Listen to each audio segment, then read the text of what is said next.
বলিউডে আসছে নতুন রোমান্টিক সিনেমা একদিন, জানিয়ে ইতোমধ্যেই শুরু হয়েছে তুমুল আলোচনা। সিনেমাটির মাধ্যমে বলিউডে অভিষেক হতে যাচ্ছে দক্ষিণী ইন্ডাস্ট্রির জনপ্রিয় অভিনেত্রী সাই পল্লবীর। তার সঙ্গে জুটি বেঁধে বড় পর্দায় দেখা যাবে জুনায়েদ খানকে। এটি হবে জুনায়েদের দ্বিতীয় চলচ্চিত্র যাত্রা, জানিয়ে দর্শকদের মধ্যে আগ্রহ এখন পুরোপুরি তুঙ্গে।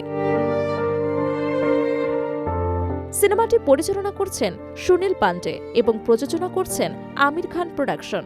জানা গেছে এটি 2016 সালের থাই সিনেমা ওয়ান ডে এর রিমেক। গল্পে দেখা যাবে অফিস জীবনের সাধারণ এক তরুণ রোহানকে, যার চরিত্রে অভিনয় করছেন জুনায়েদ খান। অন্যদিকে মীরা চরিত্রে থাকছেন সাই পল্লবী। ট্রেলারে দেখা যায় রোহান একজন শান্ত, অন্তর্মুখী এবং লাজুক কর্মী, যিনি নিজের সহকর্মী মীরাকে ভালোবাসলেও তা প্রকাশ করতে পারেন না।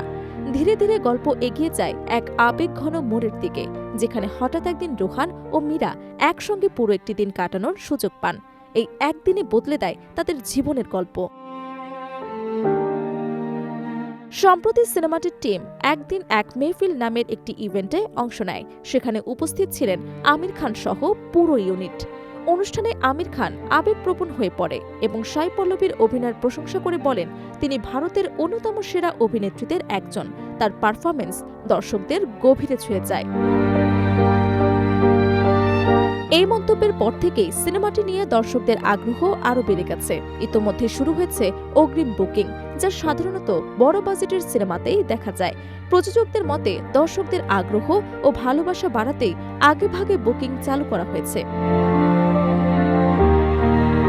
ভালোবাসা, দ্বিধা, সময় এবং ভাগ্যের জটিল সম্পর্ককে কেন্দ্র করে নির্মিত এই সিনেমাটি মুক্তি পাবে আগামী 1 মে। নির্মাতা এবং প্রযোজকরা আশা করছেন একদিন কেবল একটি রোমান্টিক সিনেমা নয়, বরং দর্শকদের মনে দীর্ঘদিন ধরে থাকা এক আবেগঘন অভিজ্ঞতা হয়ে থাকবে। প্রিয় দর্শক, আপনিও কি অপেক্ষায় রয়েছেন আগামী 1 মের? আপনার মন্তব্য জানাতে পারেন আমাদের কমেন্ট বক্সে।